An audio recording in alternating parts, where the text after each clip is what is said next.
इंसान की कीमत। एक बार लोहे के दुकान में अपने पिता के साथ काम कर रहे एक बालक ने अचानक ही अपने पिता से पूछा, पिताजी, इस दुनिया में मनुष्य की क्या कीमत होती है?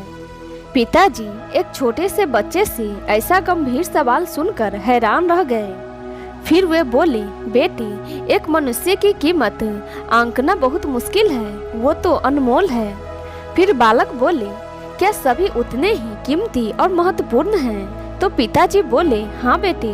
बालक के कुछ पल्ले पड़ा नहीं। उसने फिर सवाल किया, तो फिर इस दुनिया में कोई गरीब तो कोई अमीर क्यों है? किसी की कम इज्जत तो किसी की ज्यादा क्यों होती है? सवाल सुनकर पिताजी कुछ देर तक शांत रहे और फिर बालक से स्टोर रूम में पड़ा एक लोहे का रॉड लाने को कहा। रॉड लाते ही पिताजी ने पूछा, इसकी क्या कीमत होगी? तो बालक बोले, लगभग 300 रुपये। फिर पिताजी बोले, अगर मैं इसके बहुत से छोटे छोटे किल बना दूं तो इसकी कीमत क्या हो जाएगी? इस पे बालक कुछ देर तक सोच के बोला, तब तो ये और महंगा बिकेगा, लगभग 1000 रुपये का। उसके बाद फिर से पिताजी बोले, अगर मैं इस लोहे से घड़ी के बहुत सारे स्प्रिंग बना दूं तो?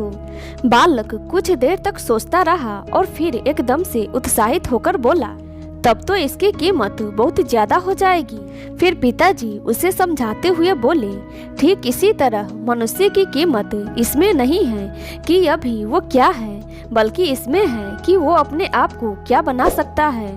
बालक अपने पिता की बात समझ चुका था। दोस्तों, आपको इस कहानी से क्या सीख मिलती है? कमेंट बॉक्स में जरूर बताएं। Thanks for watching.